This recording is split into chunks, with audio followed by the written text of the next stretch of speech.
And when we say that maritime can give the oil sector run for its money, we mean it.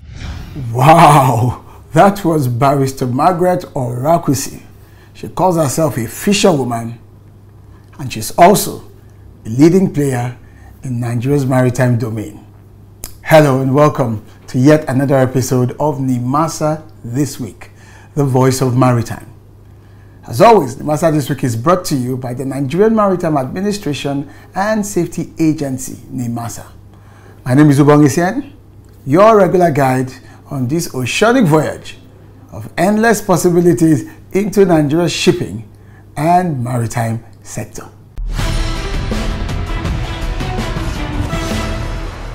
I am Hassan Bello, and you are watching Nimasa This Week, the voice of maritime.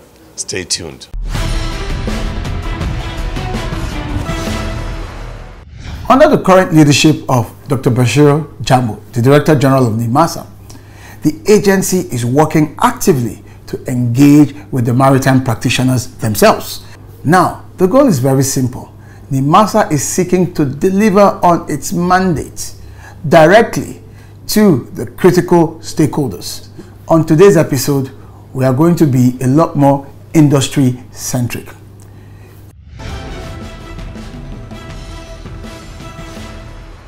When we talk of stakeholders from Nimasa's perspectives, we think of ship owners, ship repairs, ship builders, investors, dock workers, CPRs, customers, service providers, and communities.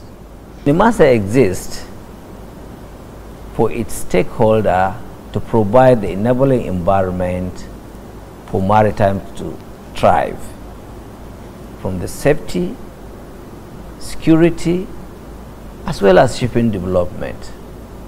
That is why we are here. Without them, we have no business of being here. Those stakeholders include terminal operators, CPRs, stevedoring companies, ship owners, as well as ship repairs. When they go astray, we regulate them and we promote them.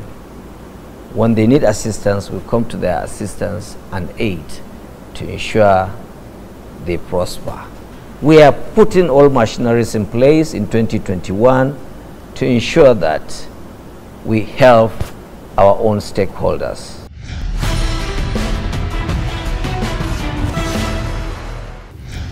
You're going to get to hear from two amazing women. These are Amazons in the Nigerian maritime domain.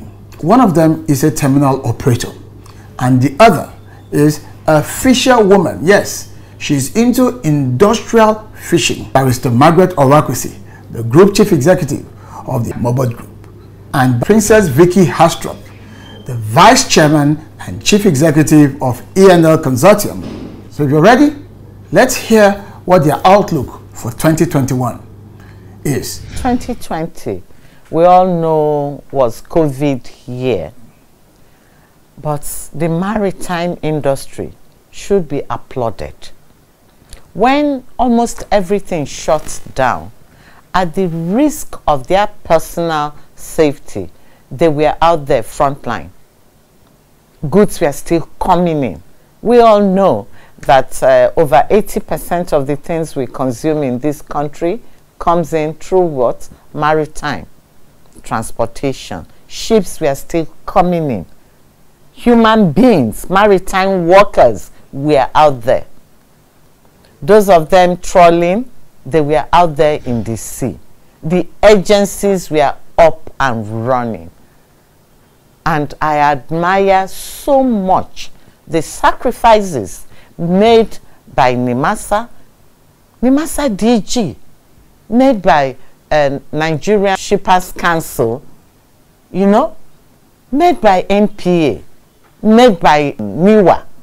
These four guys, they were out there. You know, the Shippers Council provided vehicles, you know, moving people just to ensure that the ports were open. Same thing with Jamo. They were all wonderful.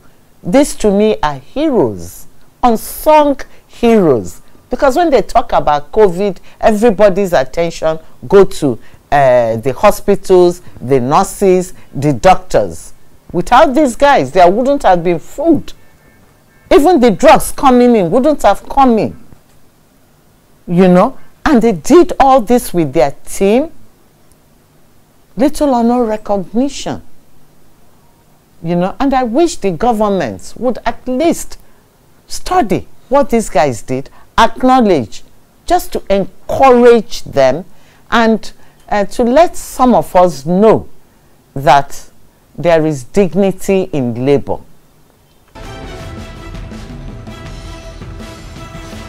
The problem of the gridlock at Apapa is being handled. Then the congestion, at least we are talking about it, you know. So hopefully that we also we may record some success there, and we should, because it's heartbreaking that the cost of bringing a good or a container, sorry, from China to Apapa is less than the cost of transporting that same container from Apapa to VI.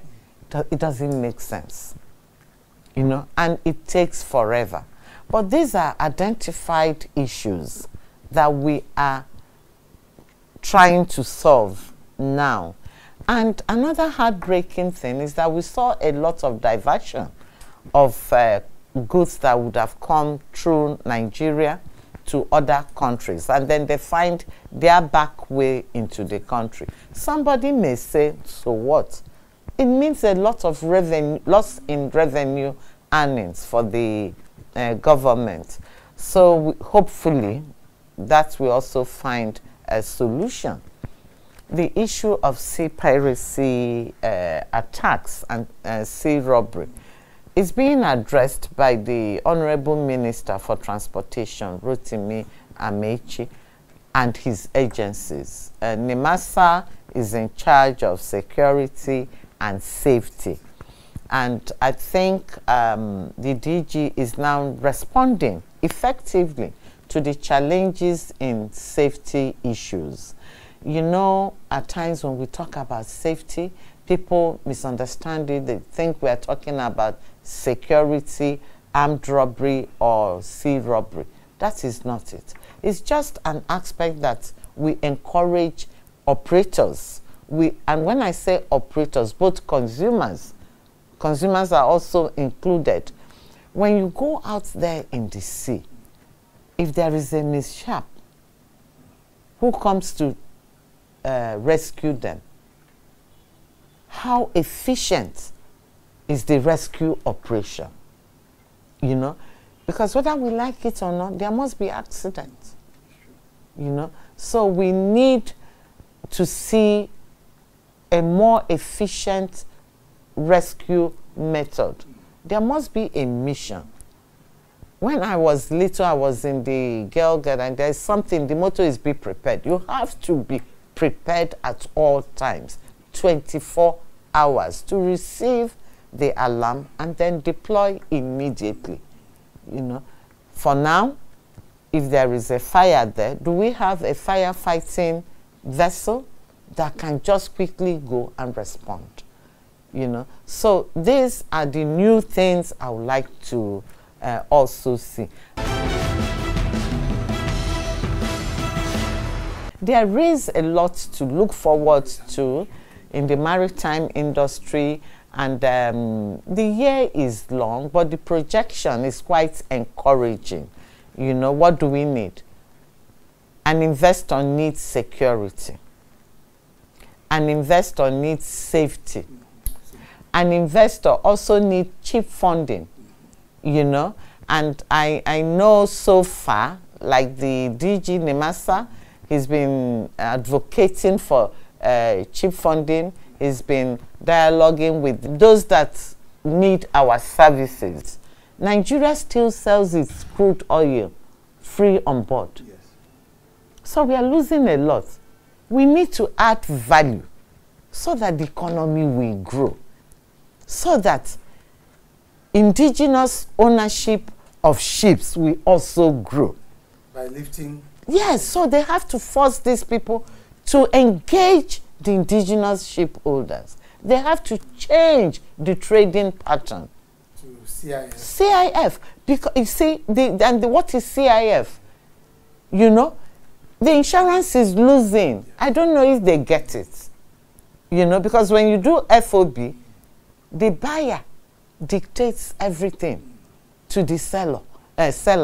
Meanwhile, the tonnage is being taken away from you. I should have a say.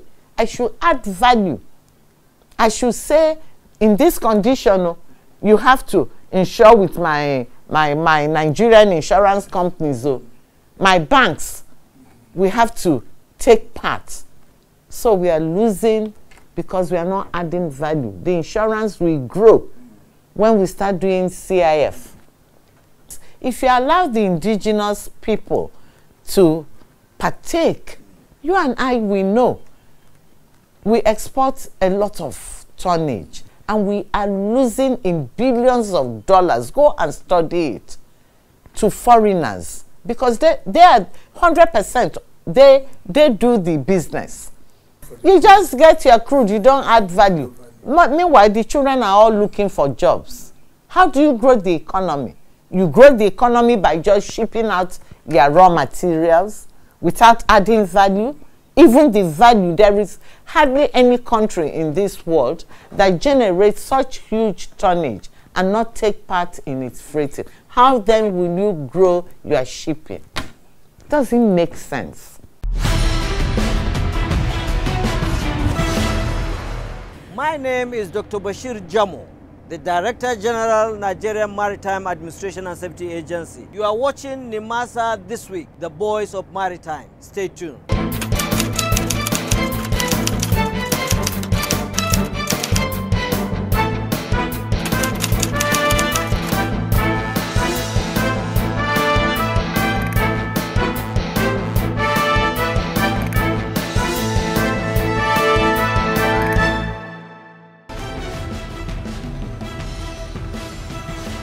There can be 2021 without reflecting in what has happened in the year 2020. As we all know, the year 2020 has been a very difficult and challenging year for Nigeria as a result of the pandemic.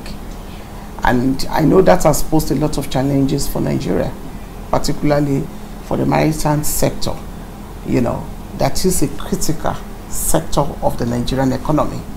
It has impacted in our businesses, in the volumes of cargo, in the way we carry out our businesses in different ways, you know, and there have been a lot of policy changes to reflect the current situation, you know, of the economy of the country. It has a negative impact in our business, particularly as port operators. We've had incessant policy changes by government, you know, as related to cargo, different types of cargo.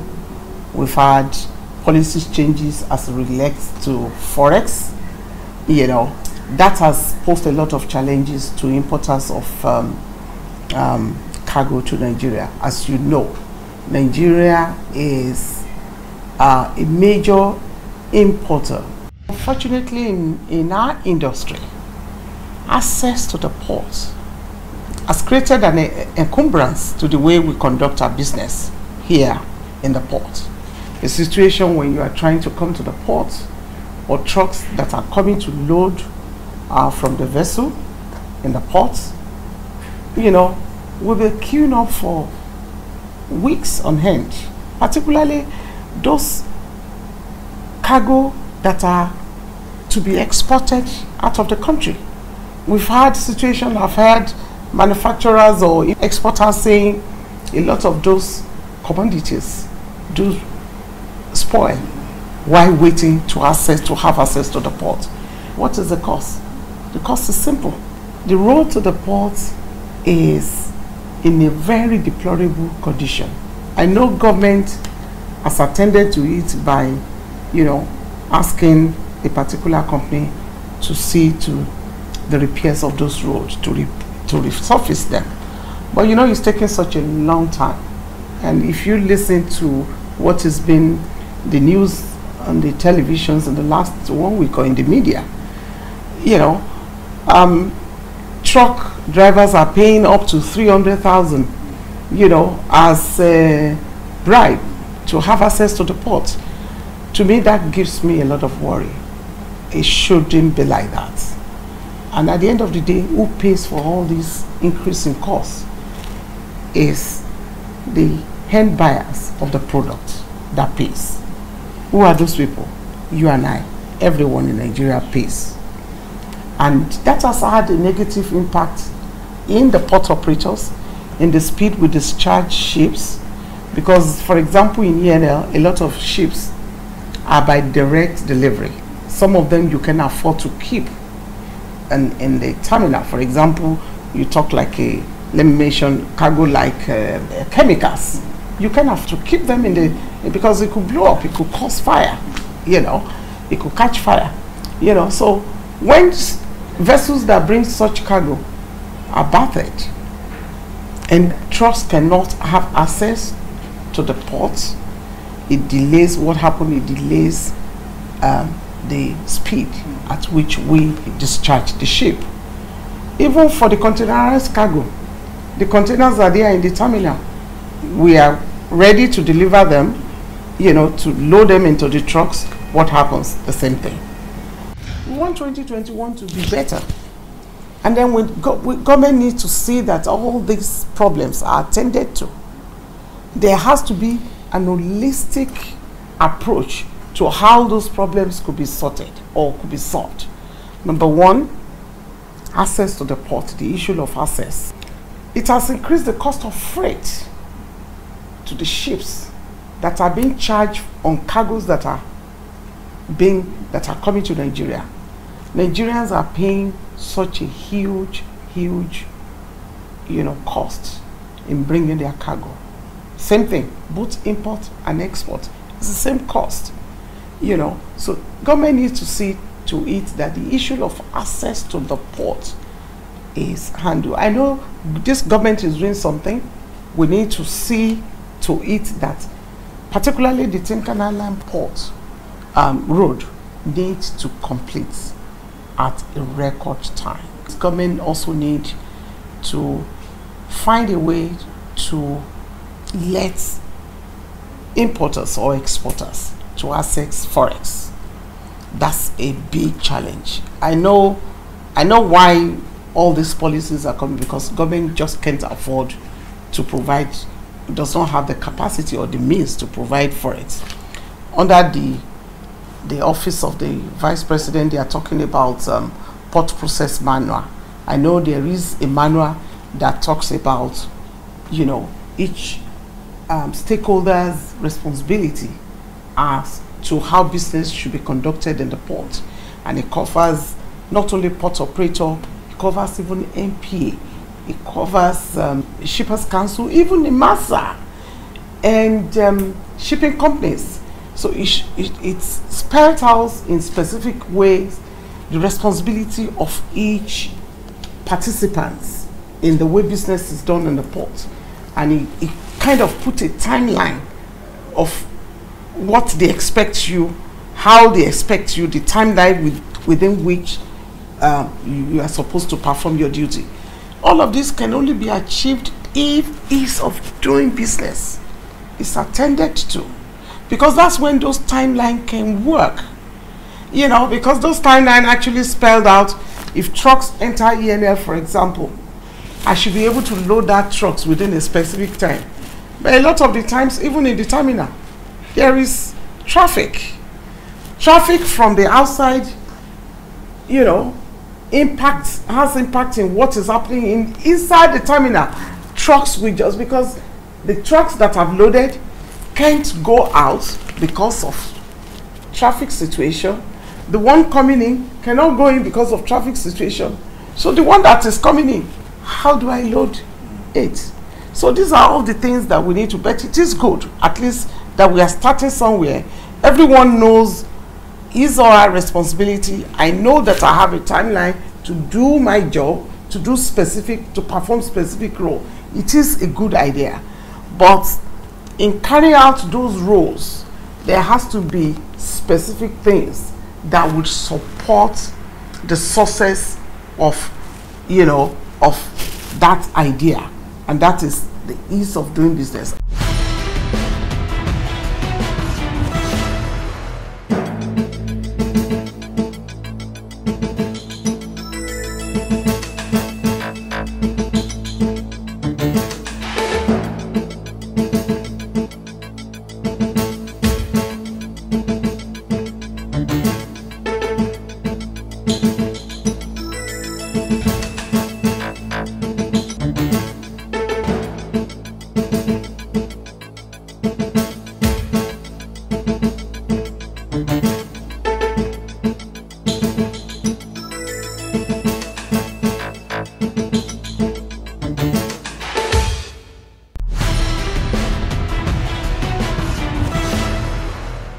Welcome back. Now you see, contrary to stereotypes, the Nigerian maritime industry isn't a wholly male-dominated sector.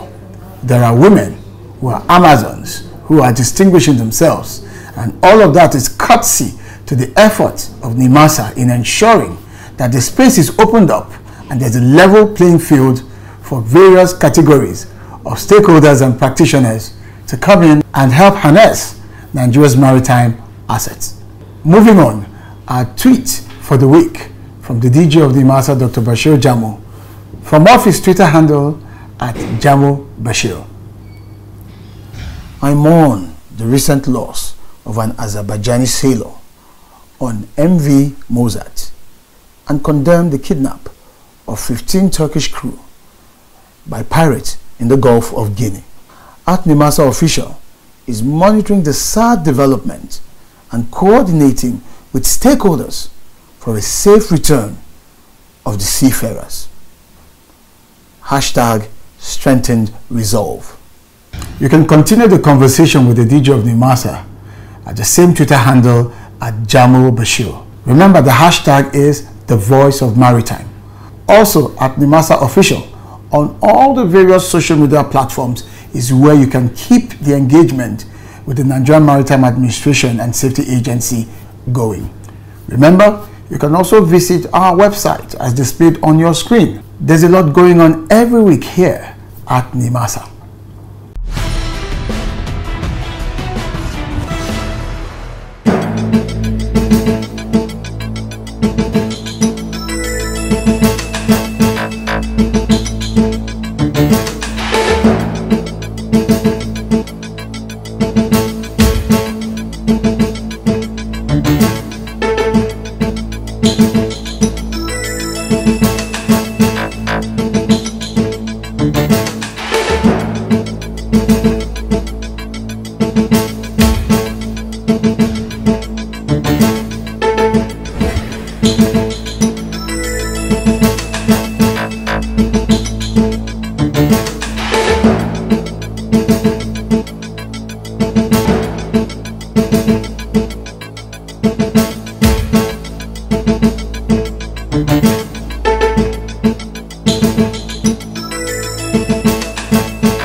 Congratulations, Rear Admiral Awal Zubiru Gambo.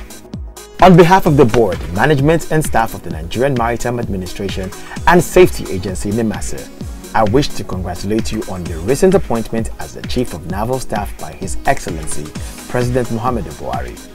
Your appointment is in recognition of your hard work, dedication and commitment to duty and service to the country.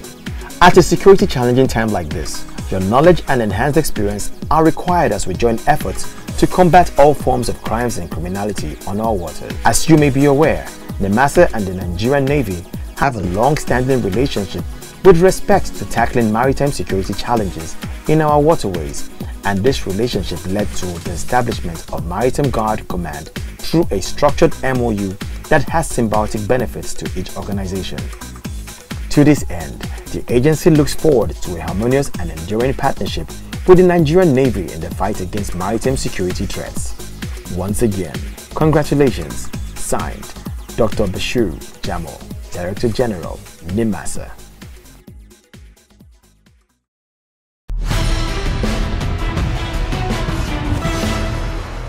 Thank you for watching today's episode of Nimasa This Week, the Voice of Maritime.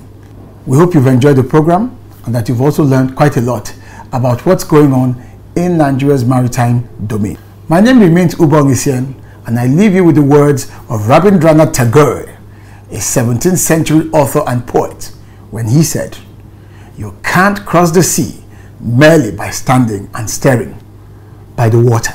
So don't be left ashore. Let's join in this Nimasa voyage of harnessing our maritime potential. Stay on course. I'll see you next time.